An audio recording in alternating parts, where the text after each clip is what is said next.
Welcome to Golden Blue, everybody, home of the college football fan. And don't forget about the checklist. Hat check, sunglasses check, Pepsi check, notes check, sources check, and thick skin is a check. And don't forget to sing gear to represent your team and yourself in my background. Send it to P.O. Box 360, Liberty, South Carolina, 29657, and get yourself a shout out. On to the next video. In case you're wondering, these are the teams that we don't have represented for the mini helmets. As you can see, we actually have quite a few big brands that's not represented here at Golden Blue. I do know that Nevada and Cincinnati are on their way as far as mini helmet representation. So get your team represented here on Golden Blue. Hey, you already know what time it is, so might as well sit down, brace yourself, and buckle up because you are entering the speculation zone. Another beautiful day here in the upstate of South Carolina, but today's video, yes, it will be a Get It Gang video. If you don't know what the Get It Gang is, it's basically a name that I came up with for the group of people that come up with video ideas and leave it in the comments section of my videos. So if you think that you have a good video idea, leave it in the comments section of my video,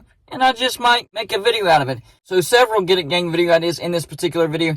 The first one is from CKS. Buzz here is BYU is trying to sway Utah to talk to the Big 12. The fact Utah is talking says Utah has indeed reached out to the Big 12 because Big 12 can't contact them. So many rumors everywhere. The next gang comment is from JRJOA8. If Oregon doesn't agree to the new deal, then Pac-12 is most likely over. Washington will join them. And finally, the last Get It Gang video it is from Courtney says, reports are Big 12 is in contact with Colorado. Buffalo Wire is reporting it. I looked into it, and indeed, the Buffalo Wire is reporting it. Actually, it's Buffalo's Wire. But anyways, they are reporting that Colorado is talking to the Big 12. So it looks like those rumors are being confirmed. Now, I did a video earlier in the day talking about how there will be an emergency meeting with all the Pac-12 presidents. I think it's supposed to take place during the Pac-12 basketball tournament. But anyways, there is a deal on the table, but it's only worth $22 million per team per year. That is a solid $10 million gap per team compared to the Big 12. That's not good at all. So really, best case scenario is bad.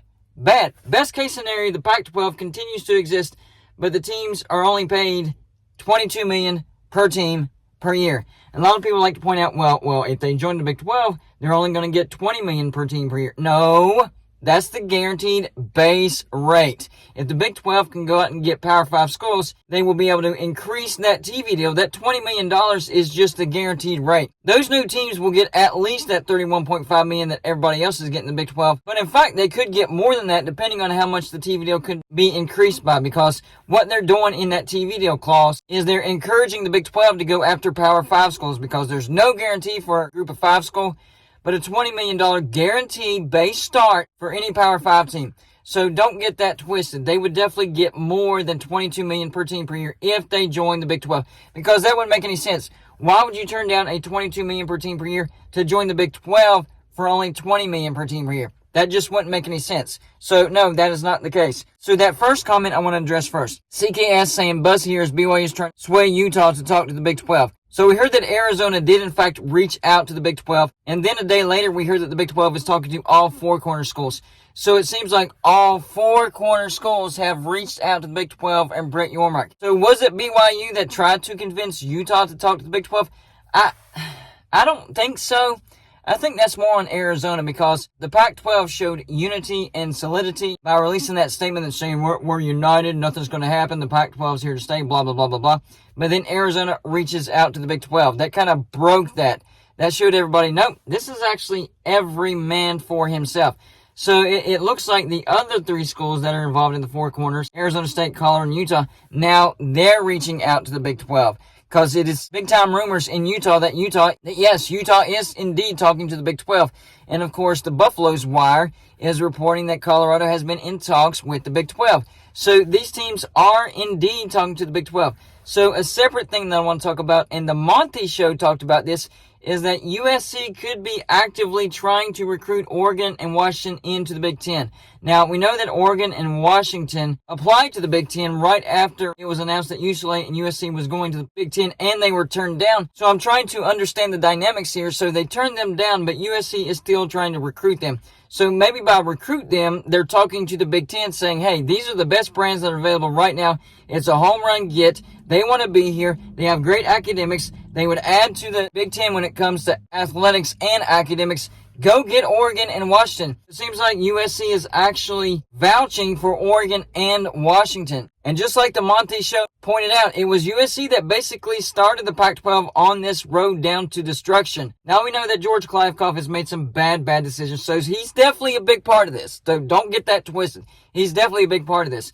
But remember, the Pac-12 was voting to expand, and USC was one of the main teams that said, no, Pac-12 doesn't need to expand. And then what happens a few months later is they join the Big Ten. So did USC sabotage the Pac-12 and said, no, we don't need to expand. We'll be fine. We're going to get a TV deal, knowing that they're going to the Big Ten?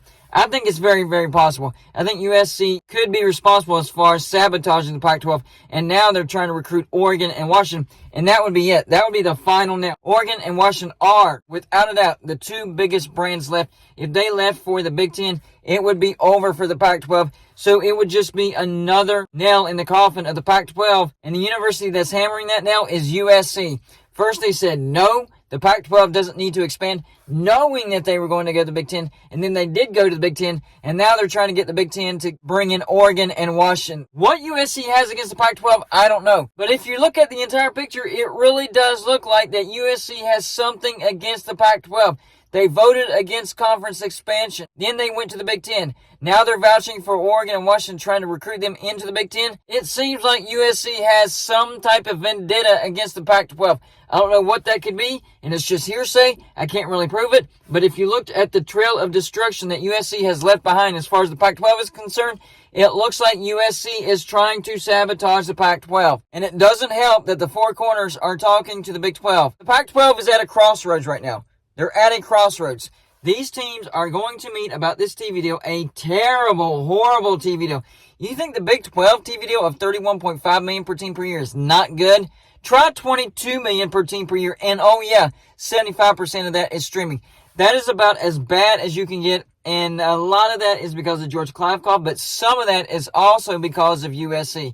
And USC fans, don't get mad at me. You did what was best for you. I'm not trying to paint you as the villain, but the Pac-12 was its own worst enemy. USC saw that, and they used it against the Pac-12. So honestly, I think you're really smart. You did the right thing for yourselves, and you saw that the Pac-12 was a big-time problem. They were their own worst enemy. You got out. You're trying to get the best brands that are still in the Pac-12 out. And on top of that, the Four Corners are also talking to the Big 12. So the biggest question is, are they going to okay this $22 million per team per year deal?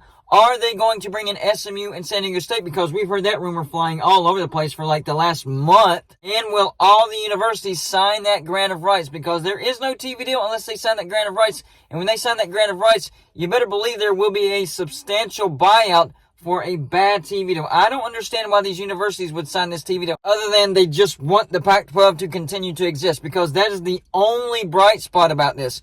So your choice is sign the grant of rights to a terrible, terrible, terrible TV deal, $22 million per team per year. And your other choice is find a place to land if the Pac-12 in fact dissolves. So these teams are doing the latter is what it looks like. It looks like Oregon and Washington are trying to find a place to land, mainly the Big Ten. But we also heard that the ACC is also talking to Oregon, Washington, Stanford, and Cal. So those teams could actually have a fallback plan. Okay, the Big Ten doesn't want us. We don't want to go to the Big 12. What about the ACC? I think the ACC would be a solid landing point. But if they absolutely do not want to stay in the Pac-12 as it sinks, they don't want to sign that grant of rights, they do want to make more money, they do have a fallback to the fallback plan in the Big 12. Maybe they don't want to go to the Big 12. And I'm talking about Oregon and Washington. But if the Big 10 doesn't want them or the ACC doesn't want them, then they have a fallback to the fallback plan. They're in a good situation. Just imagine this. Rivals working together to try to better their conference. In other words, BYU trying to talk Utah into joining the Big 12, even though they're bitter rivalries. BYU knows it would help the Big 12, so they want their bitter rival to come join the Big 12.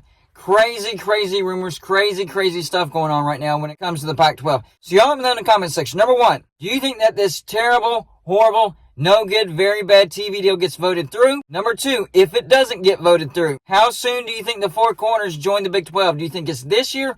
Or do you think it's after next season? Because remember, the old TV deal ends in June of 2024. So they could still try to weigh their options up until the end of next year's football season. Then they need to figure out, hey, we want to sign the grant of rights or do we want to go to the Big 12? Number 3, what do you think about BYU trying to talk their bitter rival into joining the Big 12? That tells you that BYU is trying to put their personal issues with Utah to the side just to better the Big 12. Oh, and the last question. Do you think USC is in fact or has been sabotaging the Pac-12? That's all I got for you for this show. Like and subscribe if you haven't already, and I'll see you on my next show.